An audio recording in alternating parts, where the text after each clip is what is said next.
Madam, very good morning. I am Deena. I would like to know about the import procedure through courier, madam. Is it possible to guide me, madam? Good morning, Deena. I would be glad to help you. Please go ahead. Can anyone import through courier, madam? Now coming back to your question, the goods that are imported for commercial use, the importers need to have a IEC code, what we call the import-export code, which is given by the DGFT, Directorate General of Foreign Trade. In the case of goods which are imported for personal use, there is no requirement and IEC is not mandatory. So, any individual can import goods for their personal use. I got it, madam. It is end use of the goods. Now I can understand who can import, who can export the items through couriers. Now, what are all items can be export through courier, madam? Mr. Deena, not all the goods that are permitted for import and export as sea cargo can be permitted for import or export by courier mode. The import and export of courier cargo or courier goods are governed by Courier Imports and Exports Clearance Regulations 1998. In the same way, certain goods are not permitted to be exported by the courier mode. Goods where there is levy of duty, where there is claim of drawback, and where the goods are under export promotion schemes, and goods where the value is more than rupees 5 lakhs. These are not permitted for export under courier mode. Madam, why these items are restricted? Is there any specific reasons? See, the very main reason or the purpose why the courier mode is allowed, because if the goods are required in an exigency circumstances, they are permitted for courier. But all these goods which are not allowed under courier mode, these goods may require any reference to any statutory bodies, and there may be any delay in the clearance of the goods because of those requirements. So, if it is permitted, then the very purpose or the very idea of why this facilitation is extended will be defeated. So, that is why these goods are not permitted in the courier mode. Madam, I came to know that samples can be imported duty free.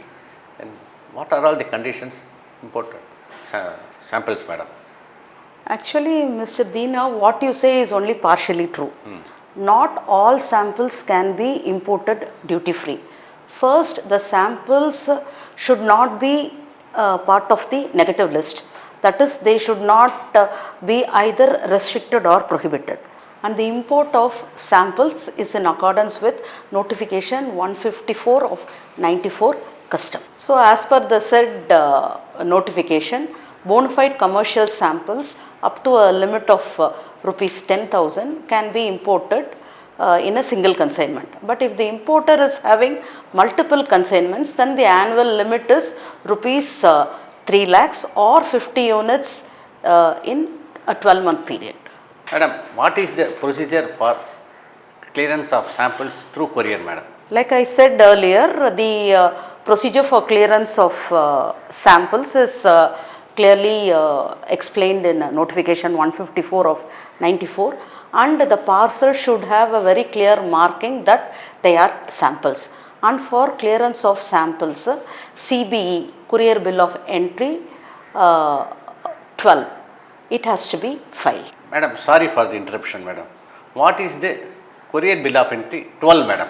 See, Mr. Deena, unlike goods that are imported as sea cargo, where the bills of entry is either for warehousing or for home consumption, in the case of courier goods, there are 4 types of import. What we call the Courier Bill of Entry 11, it is for the import of documents. Courier Bill of 12 or CB 12, it is for bona fide samples and gifts. Then Courier Bill of Entry CBE 13, which is for a lesser value of goods where the value involved, the accessible value is less than 1 lakh. And then what is called the CBE 14, where the goods the value, accessible value is more than 1 lakh, and also for goods which are being imported by EOUs. In the same way, shipping bills for courier are divided into 3 categories. Courier shipping bill 3, wherein the goods are documents, and courier shipping bill 4, where the goods are bona fide samples and gifts, and courier shipping bill 5, where the goods are commercial goods where foreign exchange is involved. Madam, thank you very much about the detailed information about the import of samples. Then I am having some doubts about the import of gifts. Is it possible to import gifts through without duty, madam? Goods imported for personal use can be divided into 2 categories. Goods imported for personal use where foreign exchange is involved, like e-commerce, and goods for personal use where foreign exchange is not involved, like relatives staying abroad may be sending any gifts to their loved ones in India. So these are the 2 types of personal goods. Imports wherein foreign exchange is involved, the applicable rate of duty will be aggregating to 42.08% of the assessable value. Import of gifts is prohibited except in the case of Rakis and life-saving medicines and drugs. However, import of gifts while paying the applicable duty is permitted. The applicable duty will come to 77.28% of the assessable value. Madam, what is the procedure for import of goods for personal use? Import of personal goods are classified under CTH 9804. Certain goods are excluded under this: motor vehicles, alcoholic beverages, tobacco and its products, printed books, and articles that are imported under import license. These are the goods that are excluded. Madam, I am importing certain items for my personal use. Is it mandatory for this BIS compliance, madam? Mr. Deena, there is no requirement for BIS compliance if it is imported directly by the end user for personal use. But make it a point, it should be for personal use only. Okay. What are all precautions has to be taken by the importer before imported of the cargo through courier, madam? Mr. Deena, the courier bills are filed on self-assessment basis. So you need to really take care and make a truthful declaration, classification and valuation. Madam, instead of importing or exporting through courier, can I authorize one person to take my goods in flight, madam? Yes, it is permitted. We call it the personal carriage by onboard couriers. But in these cases, the importer has to file a advance bill of entry, manual mode, and the normal procedures of assessment and audit will be done. And if any applicable duty is there, it has to be paid in advance. Madam, can I authorize the customs broker to do this courier work, madam? No, Mr. Deena, there are authorized courier agents who can only handle the work related to courier.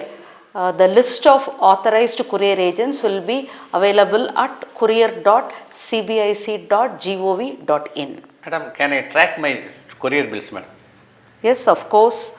The CBIC has designated a separate website to track your courier bills: eccsmobility.cbic.gov.in. Apart from tracking the courier bills, the trade can also find the status regarding RBI, GSTN and IceGate 2. Madam, thank you very much, madam. Now I have the complete and clear picture about the import and export cargo through courier, madam. Thank you. Thank you very much. Yes.